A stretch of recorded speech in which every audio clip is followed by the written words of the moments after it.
Let's go over factoring quadratics. So the quadratic has ax squared plus bx plus c. And we're going to focus on the quadratics where a is 1. So we really just have x squared plus bx plus c. So now when we factor this, it's going to be x and x. Okay, that's always going to be the case if this is 1. If it's factorable. Then we're going to have two numbers that go here. These two numbers have to add up to equal this b term and multiply to equal this c term. So just think am like morning.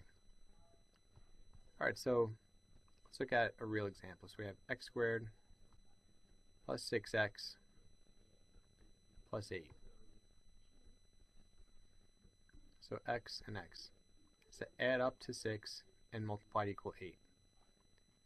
So what numbers multiplied to equal 8? 1 and 8, but that doesn't add up to 6. 2 and 4. 2 plus 4 is 6.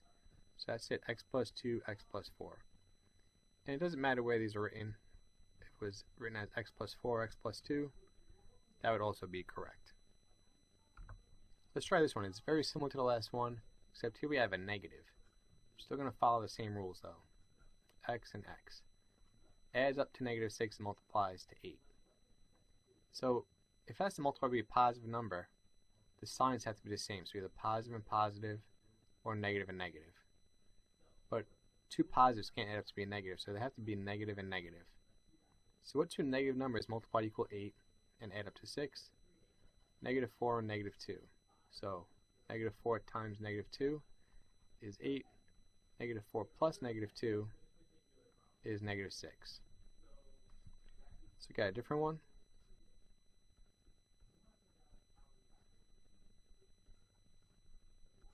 So this one's a little bit different. Here, this is positive and this is negative, but still it has to add up to 5 and multiply to negative 6. In this case, we're multiplying to a negative number, so that means that the signs have to be different. So what numbers multiply equal negative 6 and add up to 5? Well, that's going to be a positive 6 and a negative 1. So 6 times negative 1 is negative 6. 6 plus negative 1 is 5. Okay, and an important thing to keep in mind is if we're going to end up with a positive number, the bigger number has to be positive. So the 6 is positive, the 1 is negative. 6 times negative 1 is negative 6. 6 plus negative 1 is 5.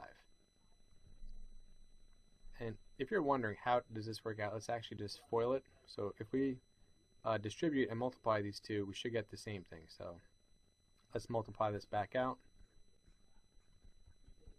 X times x is x squared. X times negative 1 is negative x. 6 times x is 6x. 6 times negative 1 is negative 6. Combine like terms here. We get positive 5x, negative 6.